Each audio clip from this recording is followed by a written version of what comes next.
I never thought I'd be writing this, but I need to get this off my chest because I'm sitting here in a hotel room at 2 a.m., 8 months pregnant, and my entire world has just imploded in the most spectacular way possible. I don't even know where to start, but I guess I should begin at the beginning, back when I foolishly thought that marrying the love of my life would be the start of my happily ever after. My husband, James, and I met 5 years ago at a mutual friend's wedding. He was charming, funny, successful, and treated me like I was the most precious thing in the world. We dated for 2 years before he proposed on a beach in Greece, and I swear it was like something out of a romance novel. The wedding was beautiful, intimate, everything I'd ever dreamed of. But there was one dark cloud on that otherwise perfect day, and her name was Patricia, my mother-in-law. From the moment James brought me home to meet his family, I could feel Patricia's disapproval radiating off her in waves. She'd look me up and down with these cold, calculating eyes, her lips pressed into a thin line that I would become very familiar with over the years. But the real issue wasn't just that she didn't like me. The real issue was her daughter, James's sister, Melissa. Melissa was, according to Patricia, the epitome of perfection. She was a doctor, she was beautiful, she was married to a successful lawyer named David. They lived in a gorgeous house in the suburbs. She volunteered at charity events. She ran marathons. She spoke 3 languages. She could cook like a professional chef, and she apparently walked on water in her spare time. Every single time I saw Patricia, I had to hear about something amazing that Melissa had done. When James and I got engaged, Patricia's first comment was, "Oh, how lovely." You know, when Melissa got engaged, David proposed to her at the top of the Eiffel Tower. It was so romantic. He had a string quartet playing her favorite song. When I planned our wedding, every decision I made was compared to Melissa's wedding. Melissa had orchids, they're so much more elegant than roses. Melissa's dress was vintage Chanel, so timeless. Melissa's reception was at the Grand Ballroom, such a prestigious venue. I tried to be understanding, I really did. James assured me that his mother would warm up to me eventually, that she was just protective of him, that she'd been the same way with David at first. But as the months turned into years, nothing changed. If anything, it got worse. I work in marketing, and I'm actually quite good at my job. I've won awards, I've been promoted twice, and I genuinely love what I do. But to Patricia, it would never compare to Melissa being a doctor. When I mentioned a successful campaign I'd run, Patricia would say, "That's nice, dear. Melissa just published another research paper in a prestigious medical journal. We're so proud of her." When James and I bought our first house, a charming 3-bedroom craftsman that we absolutely loved, Patricia's response was, "It's cute. Of course, it's not quite as grand as Melissa and David's place, but I'm sure it's perfect for you." The comparisons were constant, relentless, and exhausting. But I dealt with it because I loved James, and because Melissa herself was actually always kind to me. She never seemed to buy into her mother's obsession with putting her on a pedestal. In fact, Melissa would often try to change the subject when Patricia started going on about her accomplishments, and she'd apologize to me privately about her mother's behavior. "Don't take it personally," she'd tell me. "Mom's been like this my whole life. She has this weird competition thing with everyone." I actually liked Melissa. She seemed down-to-earth despite her impressive resume, and while we weren't super close, we got along well at family gatherings. Her husband David was pleasant too, if a bit quiet and reserved. They seemed like the perfect couple on the outside, which only fed into Patricia's endless praise. Then, 2 years into our marriage, I got pregnant. James and I were over the moon. We'd been trying for about 6 months, and when I saw those 2 pink lines, I cried happy tears. James picked me up and spun me around, and we spent the whole evening making plans and dreaming about our future with our little one. When we told Patricia, her first response was, "Oh, how wonderful. You know, when Melissa was pregnant with Emma, she didn't have a single day of morning sickness. She was absolutely glowing the entire time." Emma was Melissa and David's daughter, who was now 5 years old, and according to Patricia, a child prodigy who was reading at a 5th grade level and playing violin like a little Mozart. Unfortunately for me, I was nothing like Melissa's apparently perfect pregnancy. I had morning sickness that lasted all day for the first 4 months. I was exhausted constantly. I gained weight quickly, and my face broke out like I was a teenager again. and Patricia made sure to comment on every single aspect of how my pregnancy compared unfavorably to Melissa's. "You're really showing already? Melissa hardly showed at all until her 6th month. You look tired, dear. Melissa had so much energy when she was pregnant, she was still running 5 miles a day. Is that another pickle? You should watch your sodium intake." Melissa was so careful about her diet during pregnancy. "You're not planning to get an epidural, are you?" Melissa had completely natural childbirth. She said it was empowering. Every doctor's appointment, every milestone, every little thing was compared to Melissa's experience. When I mentioned that we were having a boy, Patricia said, "How nice. Of course, girls are easier, or so Melissa tells me. Emma was such an easy baby." When we started setting up the nursery, Patricia came over to help and spent the entire time telling me about Melissa's nursery, which was apparently featured in some parenting magazine. James tried to defend me. He really did. He'd tell his mother to back off, that every pregnancy was different, that she needed to let me have my own experience. But Patricia would just wave him off and say she was only trying to help, that she was sharing her wisdom as a mother and grandmother, that I was being too sensitive. The baby shower was perhaps the worst of it. Patricia insisted on throwing it, and while I was grateful not to have to plan it myself given how exhausted I was, I should have known it would turn into the Melissa show. The decorations were all in the same color scheme as Melissa's baby shower had been.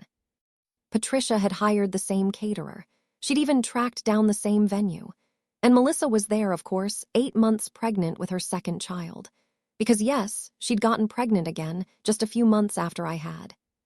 And according to Patricia, she was carrying so beautifully, while I looked like a beached whale. She actually said this, then tried to play it off as a joke. Throughout the shower, Patricia kept making comments. "Melissa registered for the Bugaboo stroller. It's really the best quality." When Melissa was pregnant, she took prenatal yoga classes. They really helped her stay in shape. "Melissa is planning another natural birth. She's so brave." I smiled through it all, opened my gifts, ate the cake, and pretended like every comparison wasn't a little knife stabbing into my already fragile self-esteem. I was hormonal, exhausted, swollen, and feeling completely unglamorous, and having someone constantly remind me that I didn't measure up to the golden child was taking its toll. Melissa, to her credit, pulled me aside at one point and apologized. "I'm so sorry about my mom," she said, rubbing her own pregnant belly. "She's being ridiculous. You look beautiful and you're going to be an amazing mother." I appreciated the sentiment, I really did, but it didn't make up for the constant barrage of comparisons. As my due date got closer, I started seeing less of Patricia, which was honestly a relief. I was huge, uncomfortable, and anxious about the impending labor and delivery. James was being wonderful, taking care of me, going to every appointment, reading all the baby books. We'd set up the nursery, washed all the tiny clothes, and were as ready as we could be. Then, 3 weeks before my due date, everything changed. It was a Tuesday evening. James had just gotten home from work, and I was in the kitchen attempting to make dinner despite my complete lack of energy and the fact that I couldn't really reach the stove anymore over my belly. My phone rang, and I saw it was Melissa calling, which was unusual. We texted occasionally, but we didn't really talk on the phone. "Hey, Melissa," I answered, wedging the phone between my ear and shoulder as I stirred a pot of pasta sauce. "Hey," she said, and immediately I could tell something was wrong. Her voice was tight, strained. Is James home?"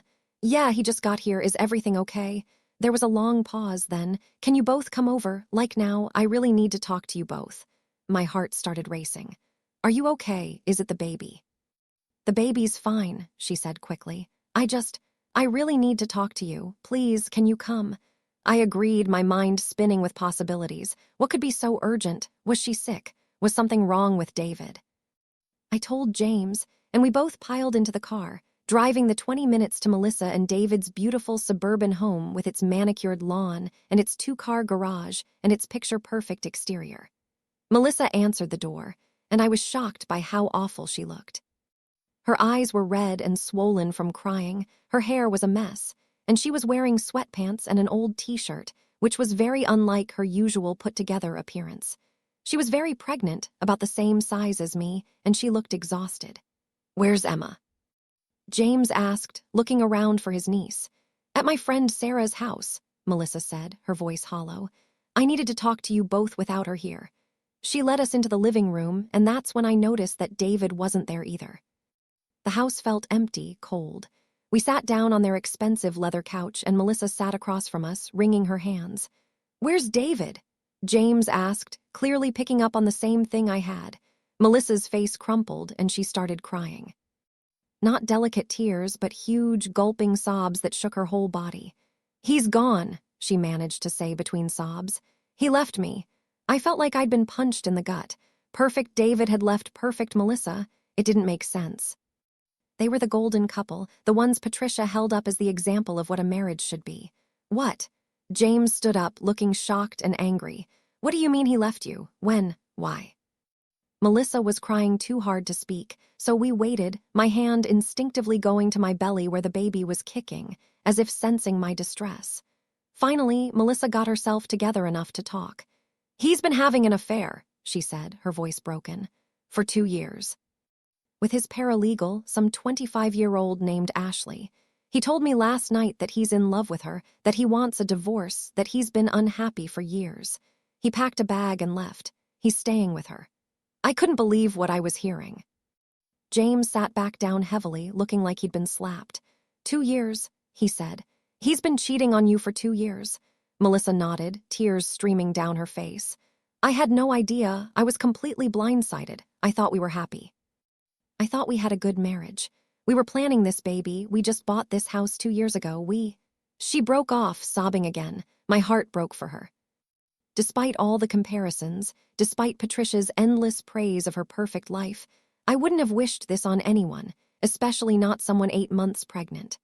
I got up, as quickly as my pregnant body would allow, and sat next to her, pulling her into a hug. She clung to me and cried into my shoulder. I'm so sorry, I murmured. I'm so sorry. There's more, Melissa said, pulling back and wiping her eyes. She looked at James, and there was something in her expression that made my stomach drop. I need to tell you something else, and you're going to hate me, but I can't keep lying anymore. I can't keep pretending. What is it? James asked, his voice gentle despite the tension in the room. Melissa took a shaky breath. Everything Mom says about me, about my perfect life, my perfect marriage, my perfect everything. It's all been a lie. I've been lying for years, keeping up this facade because Mom wanted me to be perfect so badly that I couldn't stand to disappoint her. She stood up and started pacing, or waddling really, given how pregnant she was. My marriage has been a disaster for years. David and I barely spoke unless we were around other people. We've been sleeping in separate bedrooms for the past year. He's cold, he's distant. He's been emotionally checked out of our relationship since before Emma was born. This affair isn't a surprise in hindsight, but I was in such deep denial that I couldn't see it.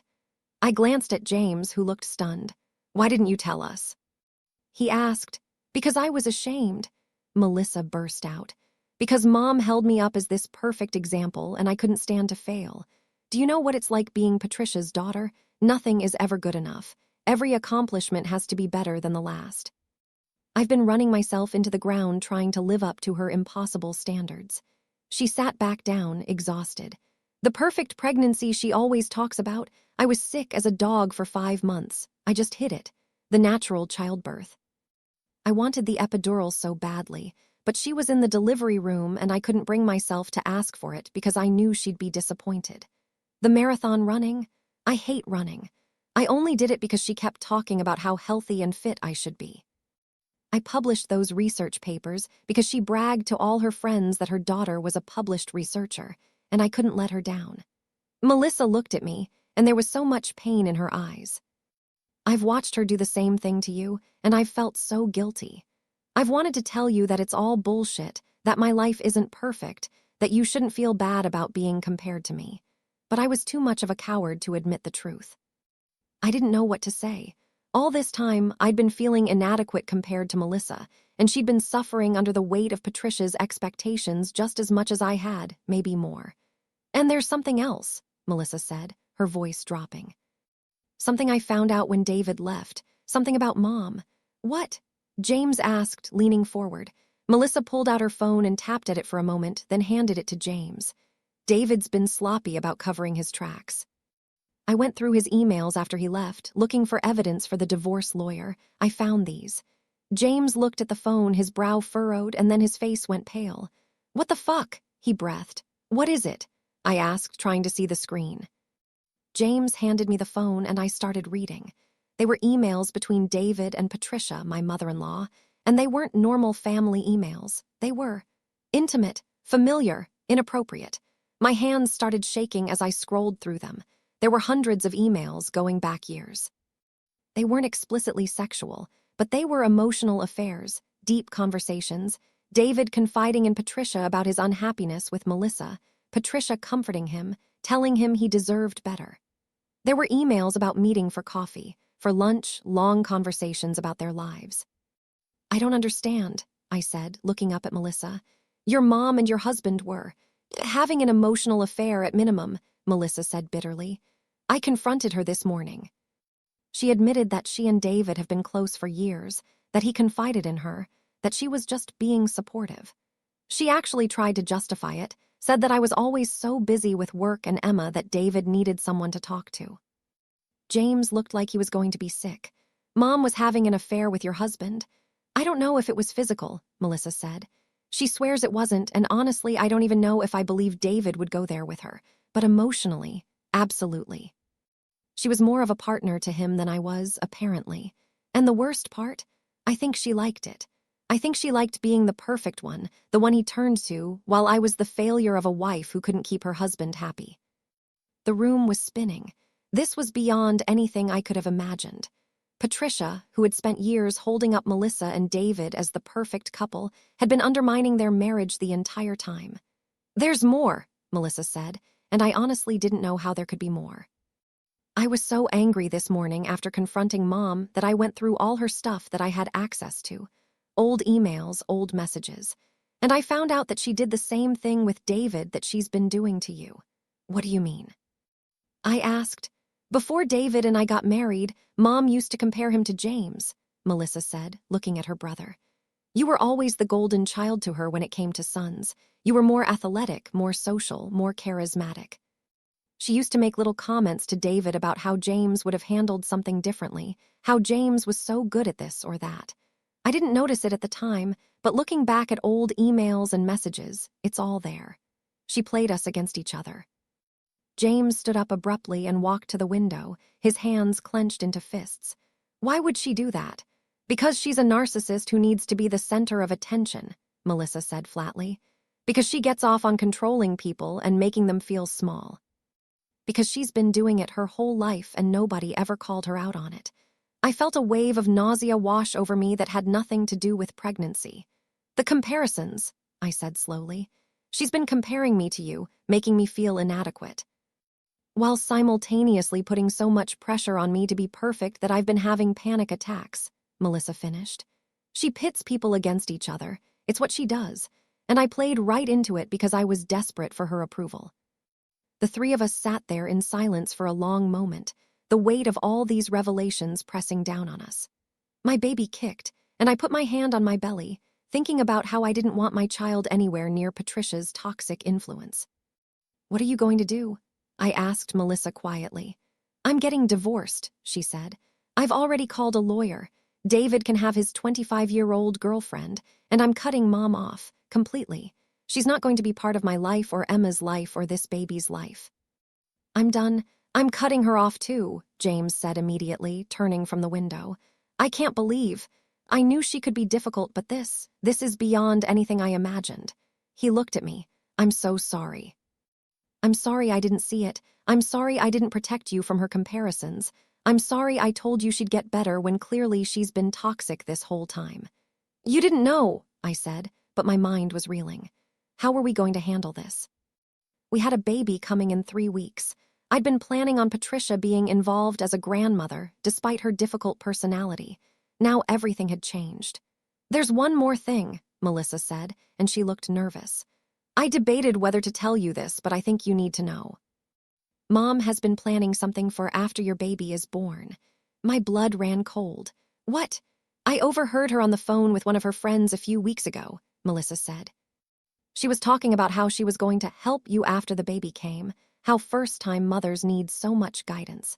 She was planning to basically move in with you for the first few months to make sure you were doing things right. I felt like I couldn't breathe.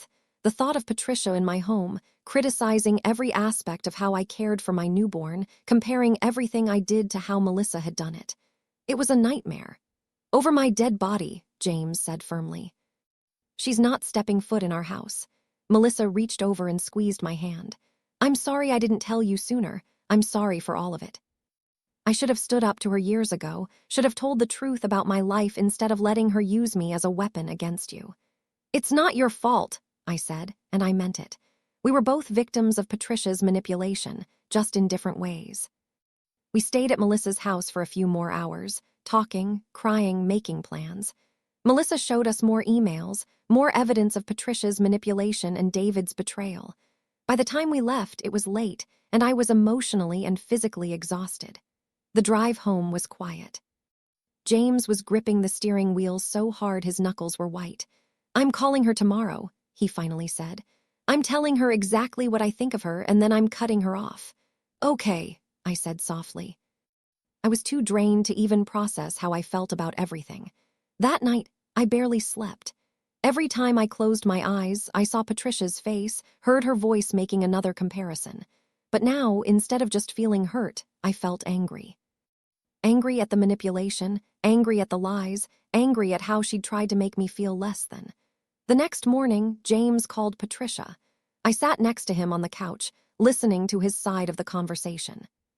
He was calm at first, telling her that we knew about her emails with David, that we knew about her plans to take over after the baby was born. Then she must have said something that set him off, because his voice went cold and hard. "No, Mom, you don't get to justify this. You had an inappropriate relationship with Melissa's husband. You've been manipulating both of them for years. You've been making my wife feel like garbage her entire pregnancy by comparing her to a fake version of Melissa that you created in your head. And you were planning to invade our home and take over with our baby. No, absolutely not." There was a long pause while Patricia responded, and I could hear her voice getting louder through the phone, though I couldn't make out the words. "I don't care if you think you were trying to help," James said. "You weren't helping anyone but yourself. You need to be the center of attention, the one everyone turns to, and you don't care who you hurt in the process. Well, I'm done. We're done. You're not going to be part of our lives or our child's life until you get serious help and make real changes." More angry sounds from the phone. "Melissa told us everything, Mom. Everything. We know about the emotional affair with David. We know about how you've been pressuring her to be perfect her whole life. We know about how you manipulated David against her. And frankly, even if we didn't know all that, the way you've treated my wife during her pregnancy would be enough. You made one of the most important times in her life miserable." He paused, listening, then his jaw clenched. "Don't you dare try to turn this around on us. This is about your behavior, your choices. And until you can take real accountability for what you've done, we don't want to hear from you." He hung up the phone and sat there for a moment, breathing hard. Then he turned to me and pulled me into his arms. "I'm so sorry," he whispered. "I'm so sorry for all of it." I cried then, all the stress and hurt and anger from the past months pouring out. James held me while I sobbed, rubbing my back and murmuring apologies and reassurances. The next few days were chaotic. Patricia tried to call and text both of us repeatedly, alternating between angry accusations and tearful apologies. We blocked her number. She showed up at our house, and James refused to let her in, speaking to her through the closed door to tell her to leave or he'd call the police. She finally left, but not before shouting about how ungrateful we were and how we'd regret this. Melissa filed for divorce and got a restraining order against David when he showed up at her house drunk and angry. She also cut off Patricia completely, refusing to take her calls or see her. Patricia apparently had a complete meltdown when she realized both of her children had cut her off, calling other family members to complain about how awful we were being to her. Some relatives believed her side of the story, but Melissa and James didn't hold back on telling the truth to anyone who would listen. The family was fractured, divided, and messy. And through all of this, I was trying to prepare for the birth of my first child. 3 weeks later, I went into labor. It was nothing like I'd imagined. It was long, it was painful, and it was terrifying. I labored for 18 hours before the doctors decided I needed an emergency C-section because the baby's heart rate was dropping. I was scared out of my mind, but James was there the whole time, holding my hand, telling me I was strong, that I could do this. Our son, Oliver, was born at 3:47 a.m., weighing 7 pounds 5 ounces. He was perfect. Tiny and red and screaming, but absolutely perfect.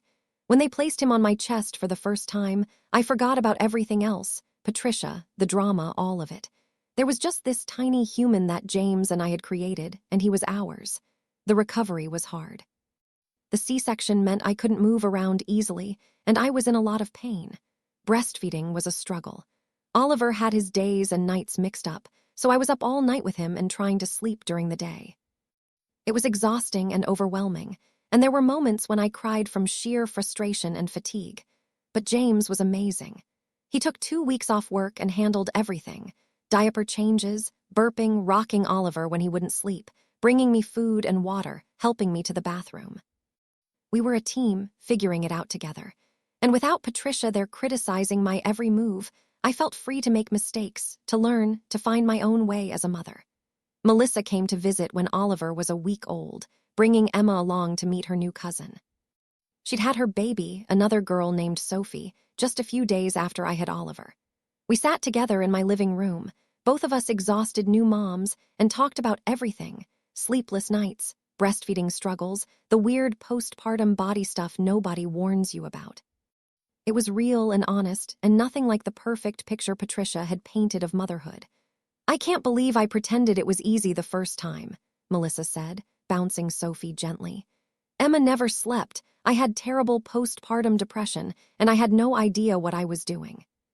But I smiled through it all because I thought that's what I was supposed to do." "I'm glad you're not pretending anymore," I said, watching Oliver sleep in his bassinet. "Me too," she said. "I'm exhausted and my life is a mess and I'm going through a divorce, but at least it's honest. At least it's real." Patricia tried to reach out a few times. She sent gifts for Oliver that we donated. She sent letters that we threw away without reading. She even tried to show up at the hospital when Oliver was born, but we'd warned the nurses ahead of time, and she wasn't allowed in. Eventually, the contact attempts slowed down and then stopped. Months passed. Oliver grew and changed, hitting milestones, developing a personality. He started sleeping better, I healed from the C-section, and we found our rhythm as a family. James went back to work, and I started my maternity leave countdown to when I'd return to my job. Melissa's divorce was finalized.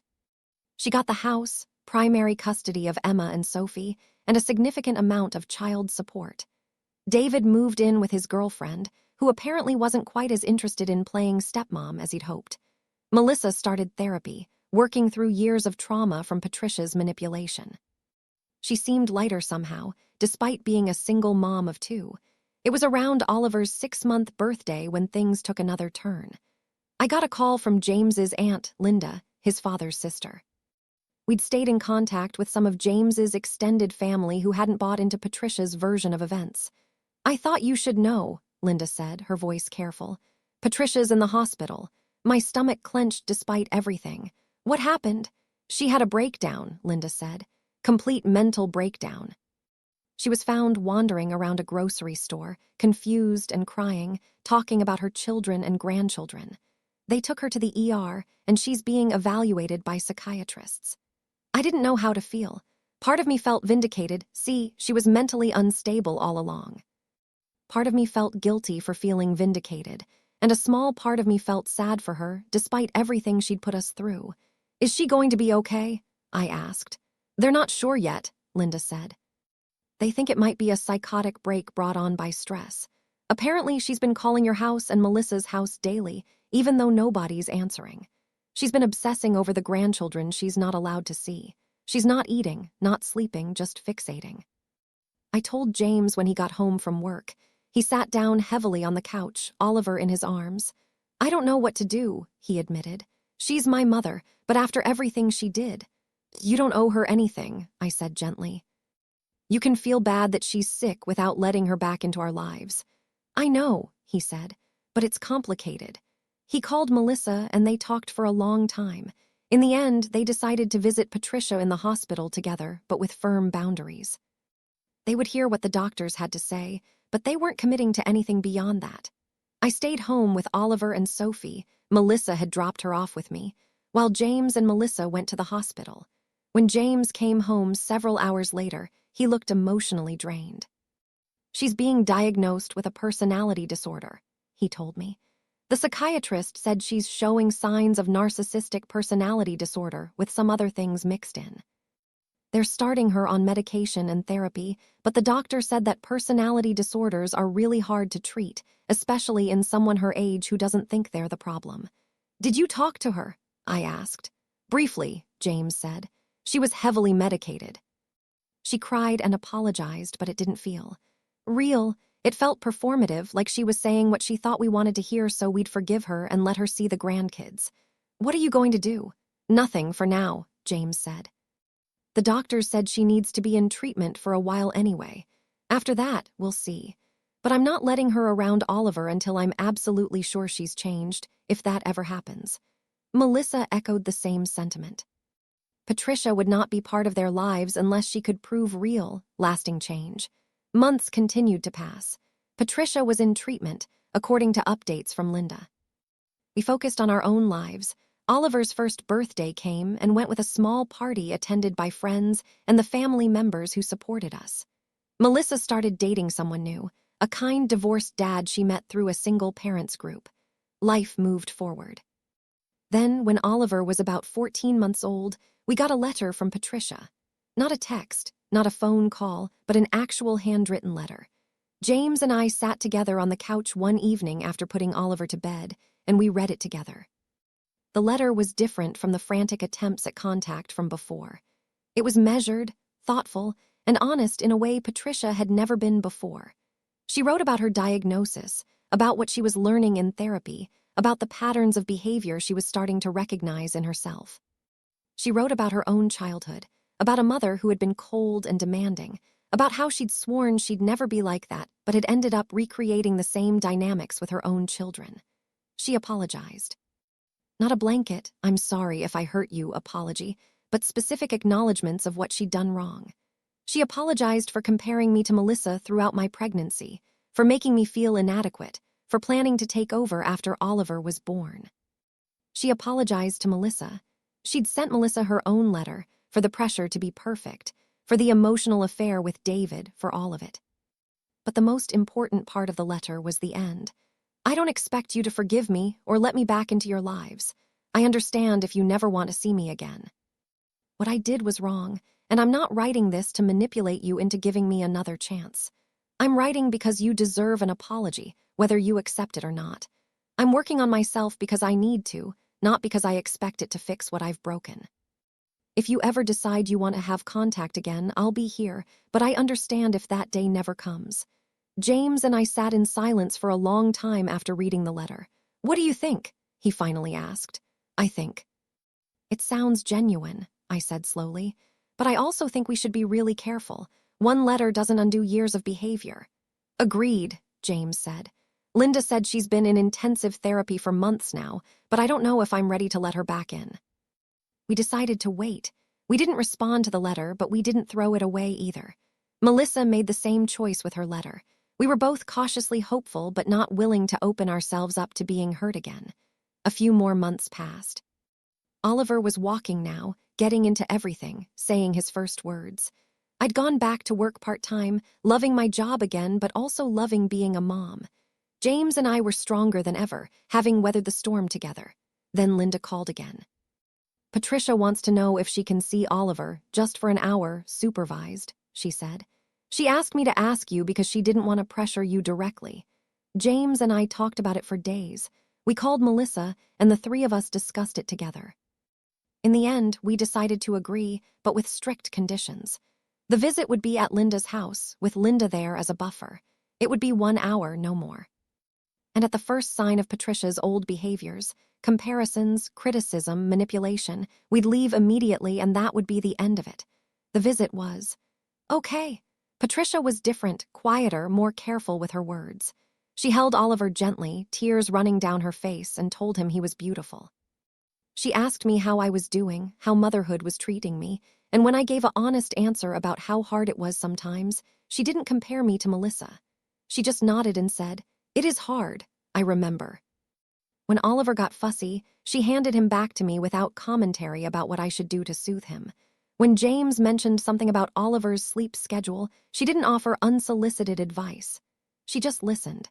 It was strange, seeing this different version of Patricia. I didn't trust it, not fully, but it was a start. That visit led to another, and then another. Slowly, very slowly, Patricia became a peripheral part of our lives again. She saw Oliver once a month, always supervised, always with firm boundaries in place. She was attending regular therapy, taking her medication, and from what we could tell, genuinely working on herself. Melissa was more hesitant about letting Patricia back in, which I understood completely. Her wounds from Patricia were deeper, more personal. But eventually, she agreed to supervised visits with Emma and Sophie as well, though less frequently than our visits. It's been 2 years now since that first explosive revelation at Melissa's house. Oliver is 3.5, an energetic, curious little boy who loves trucks and dinosaurs. Melissa's girls are thriving, and she's engaged to her boyfriend, planning a small, intimate wedding. James and I are discussing trying for a second baby. And Patricia, she's different. Not perfect, she still has moments where the old patterns try to resurface, where I can see her starting to make a comparison or offer unsolicited advice. But now, when we call her out on it, she stops, apologizes, and corrects herself. She's in ongoing therapy, and she's taking accountability for her past behavior in a way she never did before. I don't know if we'll ever have a warm, close relationship. Too much has happened for that. But we've reached a place of cautious peace, of carefully maintained boundaries and honest communication. She's Oliver's grandmother, and she can be part of his life as long as she continues to respect our rules and work on herself. The biggest change, honestly, has been in my relationship with Melissa. We're not just sisters-in-law anymore. We're friends. Real friends who support each other, who are honest with each other, who parent imperfectly together without judgment. Our kids play together regularly, and we text each other daily about everything from toddler tantrums to work stress to relationship issues. We joke sometimes about how Patricia's toxicity actually brought us closer together, though we both agree we would have preferred to bond under better circumstances. But there's something powerful about surviving a shared trauma, about supporting each other through the worst and coming out stronger on the other side. Looking back on that pregnancy, on those months of constant comparisons and feeling inadequate, I realize how much of my suffering was unnecessary. Melissa wasn't perfect. Her life wasn't perfect. Nobody's is. Patricia had created a fiction, and we'd all been living in it, suffering under the weight of impossible standards. Now, when Oliver does something and I wonder if I'm handling it right, I don't think about what Melissa did or what Patricia would say. I trust myself. I trust my instincts, and if I need help, I reach out to people who support me without judgment. James, Melissa, my own mother, my friends. I'm pregnant again now, about 12 weeks along. This time, when I feel nauseous or exhausted, I don't feel guilty about it. This is what pregnancy is like for me, and that's okay. When I told Patricia about the pregnancy, her first response was, "Congratulations, how are you feeling?" When I said I was sick and tired, she said, "That's rough. Is there anything I can do to help?" No comparisons, no mentions of how Melissa had done it. Maybe she's really changed. Maybe she hasn't, and she's just gotten better at hiding her true feelings. I don't know, and honestly, I'm not going to spend my energy trying to figure it out. My focus is on my family, James, Oliver, and this new little one growing inside me. My focus is on building a life filled with honesty, support, and real love, not the toxic, conditional version Patricia offered. This pregnancy is mine. This experience is mine. And I'm not letting anyone take that away from me, not ever again. Sometimes I think about how different things would have been if Melissa had never called us that night, if David's affair had never been revealed, if we'd never discovered Patricia's manipulations. I probably would have suffered through her help after Oliver was born, endured years more of comparisons and criticism, taught my son that this was normal behavior. Instead, as painful as it was, that revelation freed us all. Melissa is living authentically for the first time in her life. James has a clearer understanding of his mother and healthier boundaries with her. And I've learned that I don't need to measure up to anyone else's standards but my own. The scars are still there. I still sometimes catch myself worrying about being compared to others, still have moments of insecurity when I see other moms who seem to have it all together. But then I remember that nobody has it all together, that everyone is struggling with something. That perfection is a lie. And honestly, I'm glad I'm not perfect. I'm glad my life is messy and real and full of mistakes and learning. That's what I want to model for Oliver and for this new baby, not a facade of perfection, but authentic humanity. The good, the bad, and everything in between. So here I am, sitting in my living room at almost midnight, Oliver asleep upstairs, James snoring softly beside me on the couch, one hand protectively on my small baby bump. My Mill spent my entire pregnancy comparing me to her perfect daughter, but the moment her daughter's perfect life fell apart, we all discovered the truth. There's no such thing as perfect, and trying to pretend there is will destroy you from the inside out. I survived it. We all survived it, and now we're building something better, something real, something honest. And that's worth more than all of Patricia's approval ever could be.